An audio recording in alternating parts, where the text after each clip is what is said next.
Greetings, YouTube.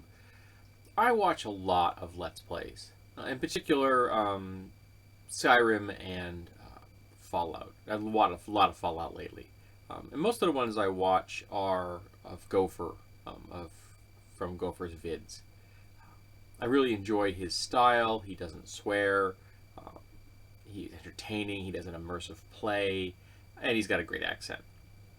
Um, but I listen to a number of other um, Let's Play channels, or at least bit of information about Fallout, because I find the mechanics interesting. I find the setting fascinating, even if it is silly. But there's one thing I've noticed recently that it's got under my skin, and it's got under my skin not just because it's a video game, but because it's a frame of mind which I've encountered before, both in video games and in films and in tabletop role-playing games, and that is artificial scarcity. So what do I mean by artificial scarcity? I'm going to use Fallout as an example because that's the one that made me think of this, but I've encountered it in other places. For example, when you start most games at low levels, you need moo.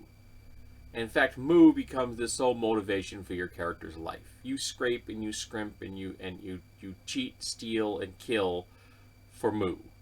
And then by late game, sometimes by mid game, moo is so common you ignore it. You're throwing the moo away because you just don't need the moo anymore, even though it was incredibly important to you at the beginning of the game. Now, some people will say, well, that makes perfect sense. The old joke is that the hardest thing to be rich is making your first million. And once you hit that point, it just kind of rolls from there. And that's true. I have made my first million. I mean, not in a lump sum. I've probably earned almost that much in my course of my life. I'm 51. But, I really, I probably earned that much. The difference, produced that much worth. It's different things. Capitalism sucks. But that kind of thing bugs me. And the best example I can think of at the top of my head right now is Fallout. And the Fallout artificial scarcity I'm discussing is the resources that you need to build your settlements. So in the game, they put a wonderful mechanic in which allowed you to turn locations in the Commonwealth of Massachusetts into settlements, and eventually, if you want, you can link them up, and you can share resources between them, and you can really become a mover and shaker in rebuilding the entire setting and turning it into a civilized area. Even though this should have happened centuries before your character was ever thought out. But, again, it's a silly setting. I'm just kind of rolling with it on that one. And you can your character has a zone that they can control for each settlement, and you turn it on, and there's a green line, and the green line says everything on this side that you're standing is yours, and you can do anything you want with it, in theory. Anything on that side is not yours, and you can't touch it. So your character can stand on that green line and gaze out on 1,000,000 board feet of lumber and not touch it.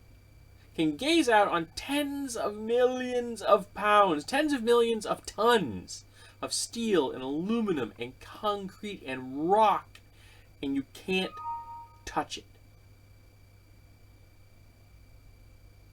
And then you can say, well, it makes sense that, you have some kind of balance and stuff, that the game designers wanted to make sure that your character had incentive to go out into the wasteland and to explore the wasteland and to gather resources and bring them back to your settlements. If you have to incentivize exploration of a game about exploration, you have failed. Exploring the game should be so interesting, everyone wants to go out, find every nook and cranny without you having to incentivize it. Now, a lot of the things that you have to scavenge for make sense in the way the game is set up. So you need to go find special kind of circuit boards and special kinds of gears and screws. I almost understand those. Even though the kinds of workstations that you have in the game should be able to make screws and gears. If you have a lathe and a mill, you could rebuild the Commonwealth in 20 years. Completely. Because these machines can replicate themselves. If you've got one lathe and one mill, You've then got 2 lathes and 2 mills, and then you have 4 lathes and 4 mills. Get the point. So screws and gears should be something you can make that you don't need to hunt down. But the basic resources, the raw materials of your setting, should not be scarce. And it's even more obvious that artificial scarcity is present, is that when you cannot even scavenge the materials within your own settlement. You cannot knock down all of the buildings. You cannot scavenge all of the furnishings and the mailboxes and the cars. They don't let you, even though it's within your own settlement, which is, again, a limiting factor because they didn't want to have to render the entire Commonwealth in a manner that would allow every item to be removed, because you have to render what's underneath that item as well. I understand why they did it. But they couldn't do it for everything within the own settlement? They couldn't go that far? Just make the settlements a little smaller. At least be internally consistent. But nope, you can't do that. And that's why the artificial scarcity is so blazingly obvious. And it's so clunky. And it's so annoying. There's a house in Sanctuary, in the Commonwealth. The first settlement you get in the game. You can't scavenge the house, which is annoying. Because now you have all these ugly houses you can't get rid of. But you can't scavenge the house. And there's a tree leaning on the back of the house. Is it? It's just a tree. It's a dead tree leaning on the back of your house. It collapsed. It's lying there. You can't harvest it. Now, in and of itself, that's annoying. Can't harvest the building, can't harvest the tree. But the tree becomes a bridge for invaders into your settlement. Why? Narrative force. You now have to either build a wall around the entire house, or you have to build some elaborate wall around the tree, but you have to do something to try to prevent scavengers and raiders and what have you from raiding your settlement, and they've created this Achilles heel intentionally. But it's silly. Because this particular tree could be taken out by me in an hour with a hatchet. And I'm not particularly active. I've got a hatchet right there on the floor, by the way, I could use. This artificial scarcity is clunky, and it's poor design. It's driving people in different directions and convincing them to go out to do something, not because you've created an interesting, thoughtful, fascinating setting that everybody wants to explore, everybody wants to find every widget in. They want to find the moo on their own. They don't want to, but you're driving them out into that search. You're standing behind them and poking them from behind, telling them, go do this, otherwise you can't get any further in the game. And that's bad design.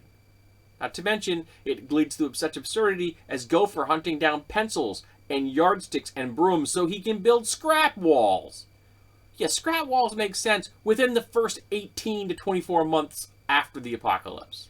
After that, you build real walls. There are buildings in the Commonwealth in this game that were manufactured in the 17th and 18th century that are still standing, that use technology that still exists, and that you could recreate them. But the game won't let you. All you can do is create post-apocalyptic scrap. Why? Aesthetics. Aesthetics over sense. And there's no reason you couldn't have practice making bricks. It's set in New England. You're sitting on a giant block of granite. It's not hard to find stone. Nope, can't touch that stuff. You find a quarry in the game. You explore a quarry in the game. Nope, can't touch it. All that stone, yeah, you don't want it. Yeah, I need it. I'm going to go over there and build a wall out of barbed wire and tires and broken boards. So yeah, the artificial scarcity in the game is annoying. But it's not the first time I encountered it. It's not going to be the last time I encountered it. You see it in all kinds of games. And I don't like it. I don't like poor writing. I don't like poor design. I don't like it in fiction, in novels. I didn't when I was reading them. I don't like it in TVs, series, even though I don't really watch them anymore. I don't like them in movies. I don't like them in games. If you can't create an internally consistent, logical world, then don't do it. Oh yes, that person wouldn't make money. Give people quality and they will beat a path to your door. Give them shiny crap and apparently they'll still beat a path to your door and then whine about it later. Then you have to buy an additional DLC just to get concrete walls. What's up with that crap? So yeah, artificial scarcity bugs the crap out of me. So I'm hoping that eventually the people that are paying for these games will cease to pay for them unless they come out of the gate with some kind of sense. We're not quibbling over like how much damage one gun should do over another. Okay, that's something we can argue about forever. Gamers have been doing that forever, since long before video games ever hit the market. We're talking about just games that make things that are basic and should be accessible to everyone and should be dirt cheap and available from day one in every game, and they aren't, for artificial scarcity reasons, to drive the narrative, because the people that create the settings, the people that write the settings, are lazy. So, yeah. So tell me, are you frustrated by artificial scarcity? Where have you encountered it most egregiously?